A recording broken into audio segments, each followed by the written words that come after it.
नमस्कार मित्रों। आज अपन बात करेंगे कि जो स्कूल व्याख्याता में जो भी संस्कृत शिक्षा विभाग का जो पेपर हुआ है उनमें जो पहला पेपर था जीके जीएस का, स्कूल प्रबंधन के जो प्रश्न आए उनको सरल करने का प्रयास करेंगे।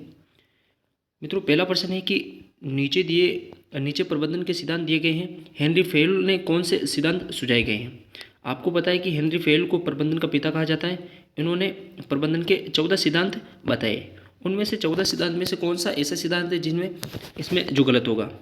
पहला है पारिश्रमिक, और दूसरा है श्रम का विभाजन, तीसरा है नियंत्रण का विस्तार, चौथा है अनुशासन, और पांचवा है आदेश की एकता। तो इसका जो सही आंसर होगा वो होगा ए बी, यानी पारिश्रमिक श्रम का विभाजन है और अनुशासन और आदेश की एकता भी है। तो ए बी डी ई तो सही है, लेकिन सी इसका गलत है। तो A B D E, A B D E option number एक इसका राइट होगा। ऑप्शन नंबर एक इसका राइट होगा। और अगले प्रश्न देखते हैं इसका। एक नेता लोगों को मध्य कार्य का विभाजन करता है, यह नेतृत्व के कौन से कार्य के अंतर्गत आता है? एक नेता लोगों के मध्य कार्य का विभाजन करता है, यह नेतृत्व के कौन से कार्य के अंतर्गत आता है? यानी कि अगर किसी व्यक्ति को कोई काम या कोई कार्य दिया गया है, अगर वो कार्य को बांटता है तो इसका ये जो भाव है वो है प्रबंधन। एक अच्छे प्रबंधन की विशेषता को परिलक्षित करता है। अगला प्रश्न देखते हैं साथियों। समग्र शिक्षा योजना का उद्देश्य सम्मान एवं समावेशी कक्षा वातावरण के साथ गुणवत्तापूर्ण शिक्षा सुनिश्चित करना है।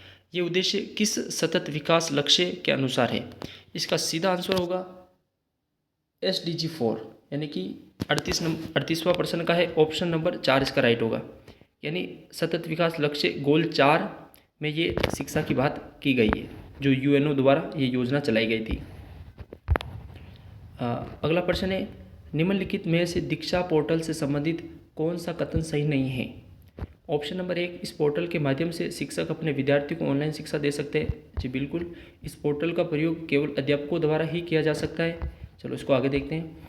ऑप्शन नंबर सी है, राष्ट्रीय डिजिटल अवसंरचना को उनकी NCERT पुस्तकों में दिए गए QR कोड को स्कैन के बाद ही एक्सेस किया जा सकता है। और डी, इंटरनेट कनेक्टिविटी के बिना पाठ्य सामग्री संग्रहित एवं शेयर नहीं की जा सकती। चलो इसके पहले सही वाले पर बात करते हैं। इस पोर्टल के माध्यम से शिक्षक अपने विद्यार्थियों को ऑनलाइन शिक्षा देते हैं, बिल्कुल देते हैं। और एक ए और सी तो इसका राइट है, क्योंकि जो NCERT की पुस्तकें होती है उनमें से जो वो एक कोड QR कोड लगा रहता है, उस QR कोड को अगर अपन स्कैन करते हैं तो सीधा अपन डिजिटल रूप में उस पूरी चीज़ को या पूरी सामग्री को देख सकते हैं। तो ए और सी तो राइट है, लेकिन बी और डी मुझे गलत लग रहा है। तो इसका ऑप्शन नंबर 4 इसका बिल्कुल राइट होगा, यानी कि 39वां का 4 ऑप्शन होगा। और अगला प्रश्न है, लूथर गुलिक द्वारा शिक्षा प्रशासन के लिए प्रदत्त सूत्र पोस्ट कोर में डी का अर्थ क्या होगा? लूथर गुलिक ने ये सूत्र दिया था। पी का मतलब है प्लानिंग, ओ का मतलब ऑर्गेनाइजेशन, एस का मतलब है स्टाफिंग, डी का है डायरेक्टिंग मतलब निर्देशन। तो 40वां का होगा एक राइट होगा। ओ पे ऑर्गेनाइजेशन, री पे रिपोर्टिंग, बी पे बस्टिंग। अगला प्रश्न देखते हैं कि राजस्थान राज्य पाठ्यपुस्तक बोर्ड औपचारिक रूप से कब से अस्तित्व में आया?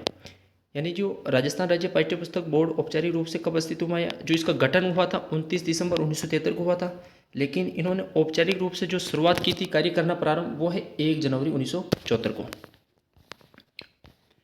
और अगला प्रश्न है, निम्नलिखित में से RSCERT के परिषद का प्रभाग नहीं है। RSCERT परिषद के 6 प्रभाग है। इनमें से जो पहला प्रभाग है शैक्षिक सर्वेक्षण अनुसंधान एवं नीति परिप्रेक्ष्य भाग, यानी यह तो सही है। आयोजना एवं प्रबंधन वित्त प्रभाग, ये भी सही है। शिक्षक शिक्षा प्रभाग, ये भी सही है। और एक है जनसंचार सेवा प्रभाग, यानी कि वहाँ पर दे रखा था कि सूचना प्रौद्योगिकी जनसंचार सेवा, लगभग ये जनसंचार जैसा नाम वहाँ नहीं है। तो मुझे ऑप्शन एक इसका राइट लग रहा है। 42वां एक राइट है। अगला प्रश्न है, अच्छा प्रश्न है कि राजस्थान स्टेट बोर्ड स्कूल द्वारा कक्षा 10 एवं 12 में निर्धारित विषयों में से कितने विषयों के चयन की सुविधा होती है?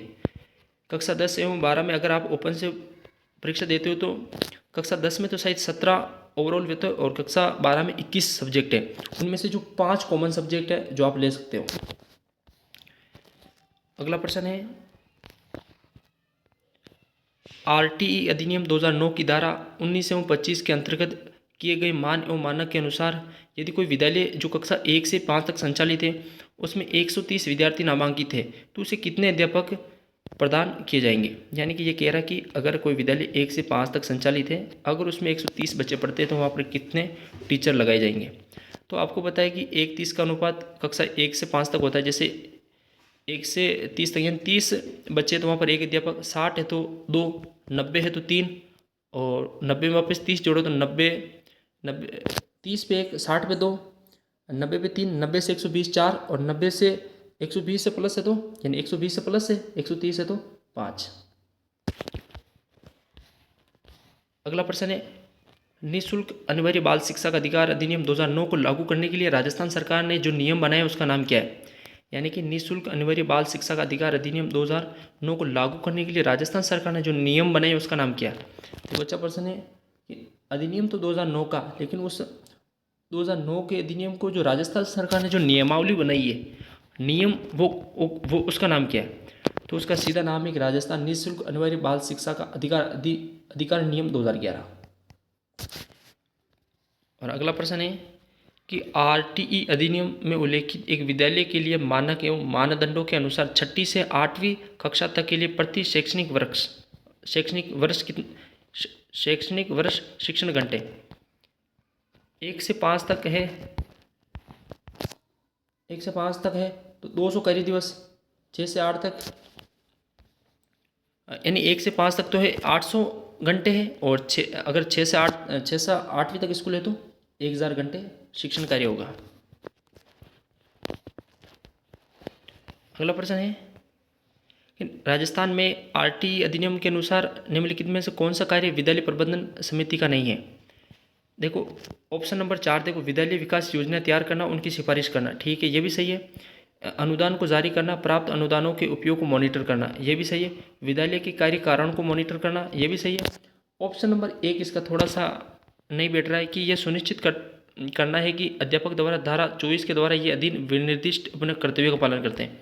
यानी आरटीई अधिनियम 2009 में धारा 24 कहती है कि धारा 24 में अध्यापक के कार्य का बंटवारा है, यानी अध्यापक के कार्यों का उल्लेख है, लेकिन विद्यालय प्रबंधन समिति में धारा 24 के संबंध में ये कथन थोड़ा ठीक नहीं लग रहा है।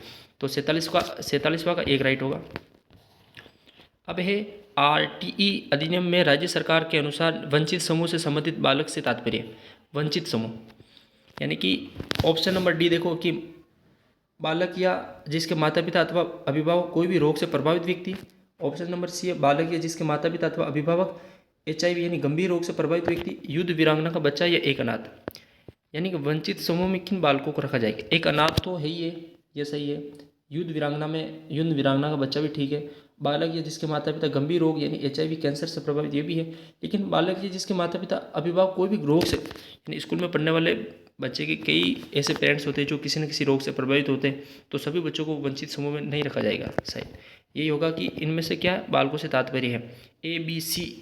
ABC क्या, ऑप्शन नंबर 30 का राइट है।